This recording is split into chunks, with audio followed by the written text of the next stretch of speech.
Hi there, my name is Terry with True Marie Soapworks. This month I've been having so much fun with the soap challenge that's hosted by Amy Warden. The technique that we learned for the soap challenge this month is the column pour. There are a lot of examples out there of pouring over columns that have to do with fluid acrylic pour, and it's kind of borrowed from that. In this video I'm going to share with you 5 of my pours, and 3 of them I use the same color scheme, so if it's a little confusing, the first, second, and 5th one are the same color scheme, and the 3rd and 4th one are different color schemes. Bear with me, the first pour and the first tool that I made was a fail, but I feel like the soap came out really nicely, so I just wanted to share that with you too and show you what not to do. If you want more information about the soap challenge, I would encourage you to go to the Soap Challenge Club website. I have information for that down in the description below. Alright, let's get started. For this technique I was doing research and I found that I really liked the fluid acrylic pours that use the sink strainer. That little plastic sink strainer had a lot of holes in it and made these really neat swoops when it poured. I tried to make one myself out of the top of a bottle. I just used an X-Acto knife and cut it out, and I screwed it to the top of another bottle that had water in it for weight. Well, I could tell right away that this wasn't going to work. It just went right through, almost like it was going through nothing. So I needed to make those sections smaller so that it didn't just go through like nothing. I decided I made this a little too complicated, and at this point I'm just trying different things. I decided to try an in the pot swirl, and I was getting a lot of the colors to come out in the same place. Like the black was closest to me and the pink was farthest away from me, and I decided to use the Lazy Susan to see if I can get that to look better as I swirl it around, and that didn't really help. So at this point, I realized that the technique is a fail, but the batch wasn't a fail, so I just needed to get the batter in the mold and do a nice swirl and move on to the next batch.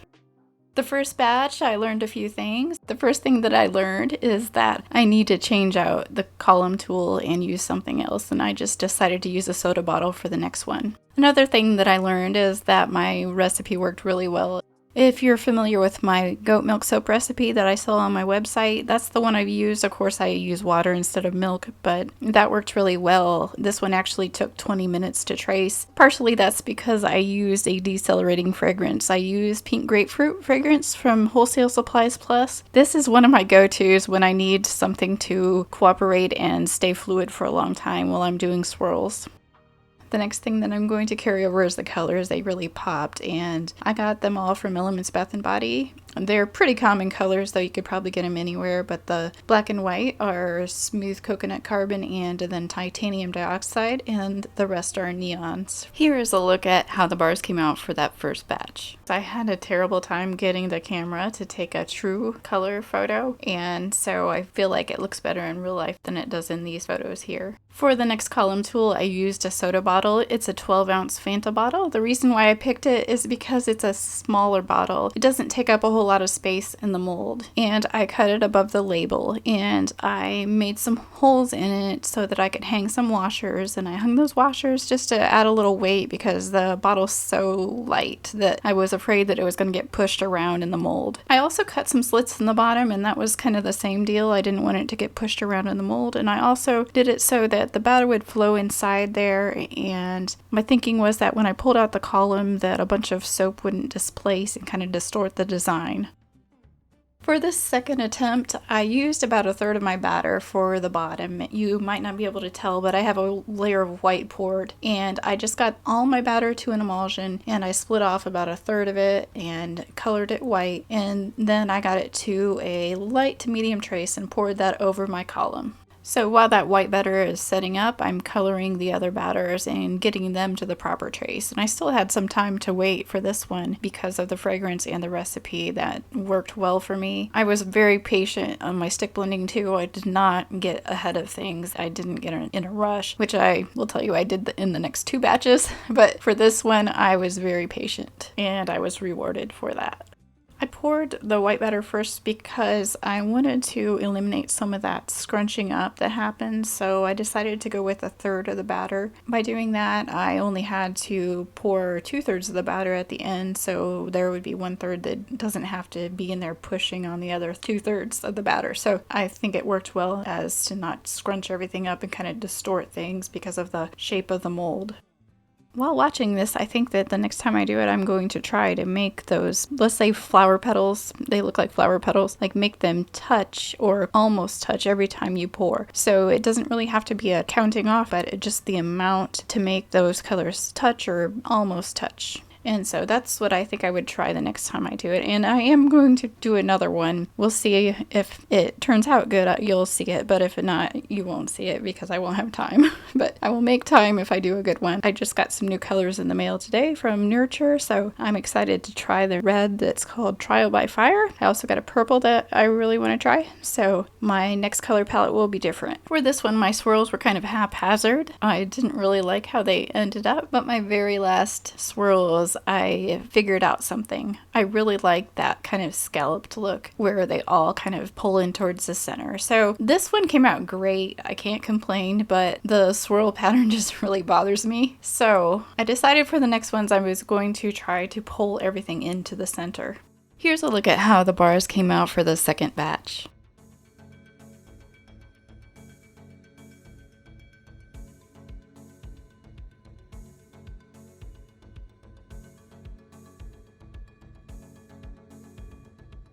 For my third attempt, I switched up the colors. I'm using the same column tool for the rest of these, and I decided that the mold would be better if it was square, or at least I thought so. And so I have this mold support, and I just lined it with the freezer paper. And in the previous batch, I put the white in the bottom, and this one I decided to put some color in the bottom, and I thought I would have time to work. You know how I always like to add my fragrance to the oils, and I thought I would have plenty of time, and this one really made me rush. I ran out of the pink grapefruit fragrance, so I used Green Irish Tweed from Elements Bath & Body. That is a good non-accelerating fragrance, but it's not a decelerating fragrance. So for this one, I needed a decelerating fragrance. Decelerating fragrances often have citrus in them, and citrus is a degreaser. Degreasers just keep the batter fluid for a little longer or even loosen it up a little more than it would be, and that's why it's a decelerator.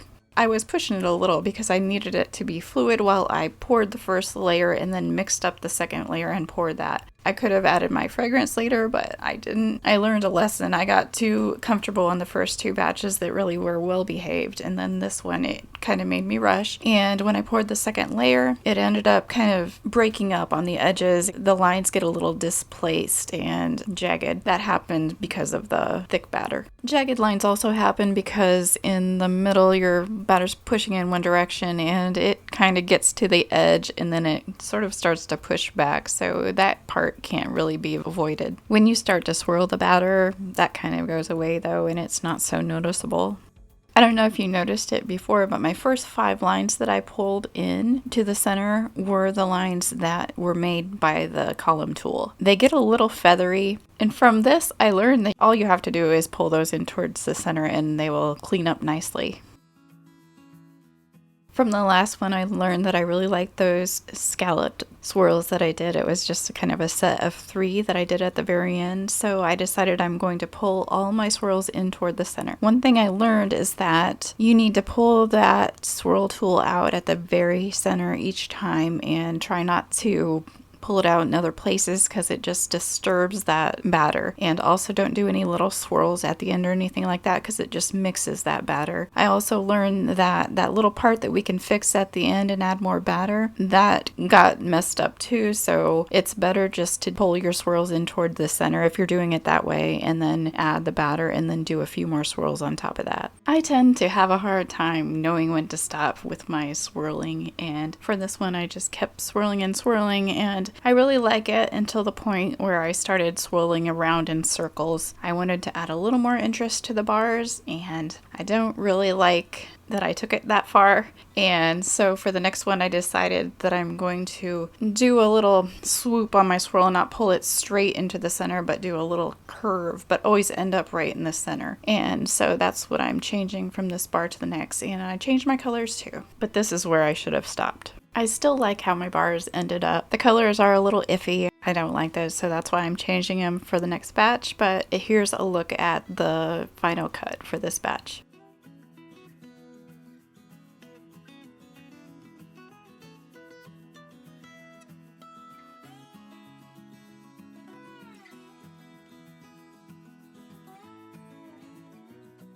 For this one, I changed up the colors. I decided to go with kind of a cyan, magenta, yellow, and then a black and white. I always like the black and white together, but cyan, magenta, yellow, I thought maybe if they mixed, they would form the other colors that are in between. That didn't really happen, and I'm still striving for a good yellow. I like my turquoise, and my pink was pretty good, but I still am trying for a good yellow. And with this one, I used Abalone Sea, and again, it behaved like the previous one where it didn't give me much time to work. I did pour the white on the bottom, and I didn't add the fragrance until later, but it still thickened up pretty quickly.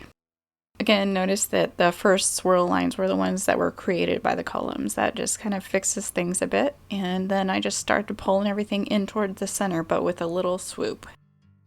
I always oven process my soap unless it has milks in it or honey or something with sugars in it, and those just heat up on their own.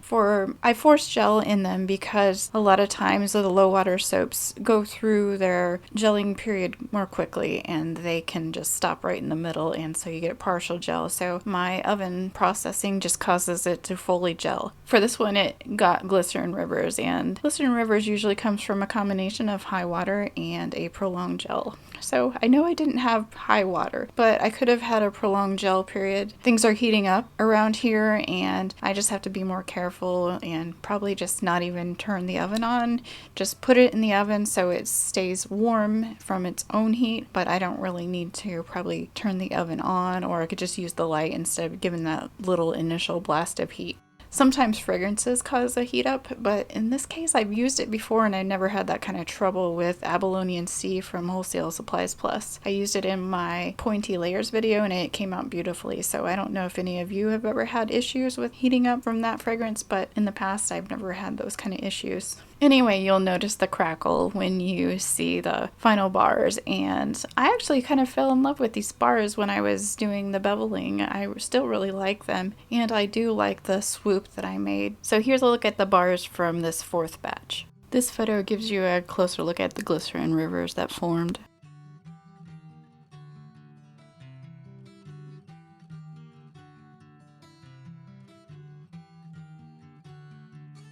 So for this fifth batch, I'm back to the original color scheme. I just couldn't get over how vibrant those colors were, and that difference between the black and the white really stand out. So for the fragrance for this one, I actually used essential oils, and I used just a combination of 5, and it does include citrus, so it's going to slow things down a bit, and the batter behaved very well for this one.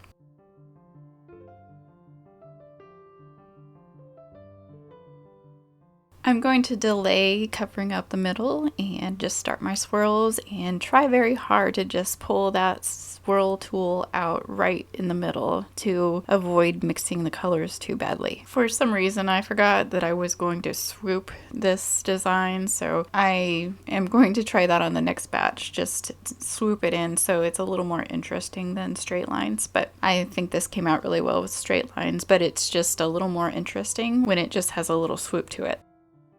I just cut this batch yesterday and I beveled it in the evening, and I love beveling the bars, but as I was beveling I just kind of fell in love with every bar.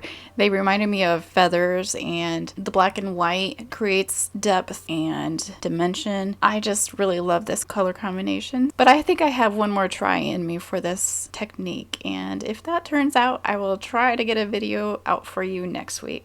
I'm going to leave you with some photos of the final bars. Let me know which one you like. I think this number 5 attempt is my favorite so far.